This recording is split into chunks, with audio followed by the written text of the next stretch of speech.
A transformação profunda do ser humano, tal como proposta por Jiddu Krishnamurti, não pode ser compreendida como um processo gradual, nem como resultado de métodos, sistemas ou práticas acumulativas. Ao contrário, trata-se de uma ruptura radical com o modo habitual de viver e perceber, uma mutação psicológica que não nasce da vontade, mas da compreensão direta daquilo que somos. Essa transformação não se inicia no campo externo, nas estruturas sociais ou nas relações organizadas pela moralidade convencional. Ela começa no interior da mente, no reconhecimento daquilo que sustenta a fragmentação humana. E, nesse sentido, Krishnamurti aponta para um dos elementos mais profundamente enraizados na vida psicológica: o hábito. O hábito não é apenas uma repetição mecânica de ações físicas. Ele se manifesta de forma muito mais sutil e abrangente, nos padrões de pensamento, nas crenças que carregamos, nas reações emocionais, nas formas como nos relacionamos com os outros e conosco mesmos. Vivemos, em grande medida, dentro de estruturas já estabelecidas, modos de agir, sentir e interpretar que foram moldados pelo passado, pela tradição, pela cultura e pela experiência. Essa vida baseada no hábito cria uma aparência de estabilidade. Há segurança na repetição, na previsibilidade, no conhecido. No entanto, essa mesma estrutura que oferece conforto é também a fonte de limitação. A mente habituada perde sua sensibilidade, sua agilidade, sua capacidade de responder ao movimento constante da vida. Ela deixa de ver o novo, porque está sempre interpretando o presente à luz do passado. A vida, porém, não é estática. Ela é fluxo, mudança contínua, movimento. Quando a mente está presa ao hábito, ela não acompanha esse movimento. Surge, então, um descompasso entre a realidade viva e a estrutura rígida da percepção. Esse descompasso é uma das raízes do conflito. Krishnamurti vai além ao afirmar que o hábito não pode, em nenhuma circunstância, ser confundido com o amor.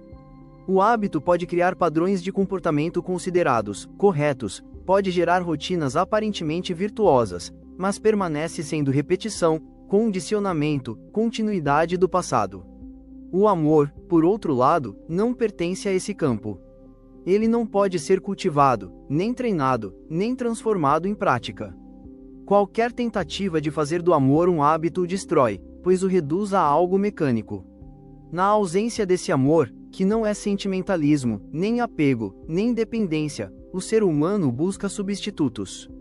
E esses substitutos frequentemente assumem a forma de hábitos virtuosos, de moralidades sociais, de padrões aceitos coletivamente. No entanto, como o próprio Krishnamurti aponta, a moralidade da sociedade é, em sua essência, profundamente contraditória, pois se baseia em estruturas de competição, dominação e conflito. Aceitar essa moralidade como inevitável é, por si só, um hábito. E é nesse ponto que o hábito revela uma de suas consequências mais profundas: o medo. A mente que vive no hábito vive, inevitavelmente, com medo. O hábito cria dependência do conhecido, e qualquer ameaça a esse conhecido gera insegurança. Há medo de perder, medo de mudar, medo do desconhecido. Mesmo quando o hábito é reconhecido como limitador, há resistência em abandoná-lo, pois do outro lado encontra-se a incerteza. Esse medo não é apenas superficial. Ele está profundamente enraizado na psique. Manifesta-se nas relações, nas escolhas, nas crenças. É o medo que sustenta a dependência, que alimenta a conformidade, que impede a ruptura com padrões estabelecidos. Assim, o indivíduo permanece preso, não porque não veja a limitação, mas porque teme o que pode surgir além dela. Krishnamurti propõe uma abordagem completamente diferente para lidar com o medo. Em vez de evitá-lo, reprimi-lo ou analisá-lo intelectualmente, ele sugere algo radical: dar espaço ao medo. Permitir que o medo se manifeste plenamente, sem fuga, sem julgamento, sem tentativa de controle. Observá-lo como ele é, em sua totalidade. Essa observação exige uma qualidade de atenção que não interfere, que não distorce, que não projeta conclusões. É uma atenção que permite ao fenômeno revelar sua própria estrutura. Nesse processo, torna-se evidente que grande parte do medo é sustentada pela fuga. Fugimos através de distrações, de crenças, de racionalizações, de dependências. Mas toda fuga é, em si mesma, uma continuação do medo. Ao evitar o medo, reforçamos sua presença. Quando a fuga cessa, o medo pode ser visto diretamente. E é nesse momento que surge uma questão fundamental: quem está observando o medo?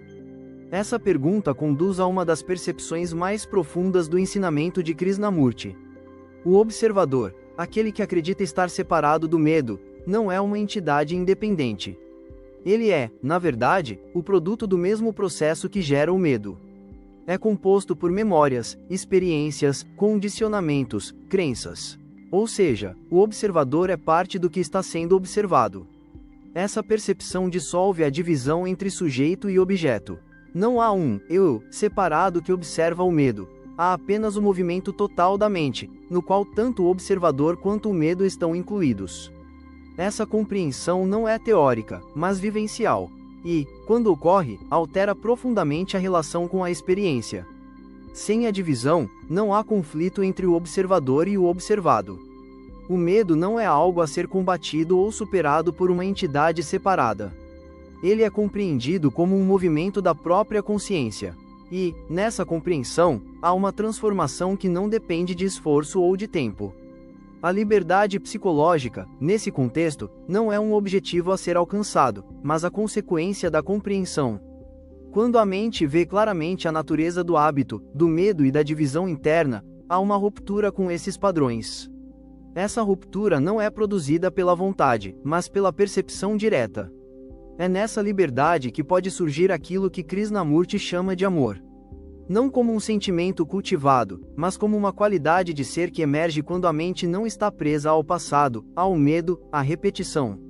Um estado de sensibilidade total, no qual não há fragmentação, nem conflito, nem separação. Sem essa transformação, o ser humano continua a viver fragmentado, em constante oposição, em conflito consigo mesmo e com os outros. Com ela, abre-se a possibilidade de uma relação completamente diferente com a vida. Uma relação baseada não em hábito ou medo, mas em compreensão e presença. E essa transformação, sendo radical, não pode ser adiada. Ela não pertence ao tempo. Ela ocorre, ou não, no instante em que a mente vê a verdade de sua própria condição.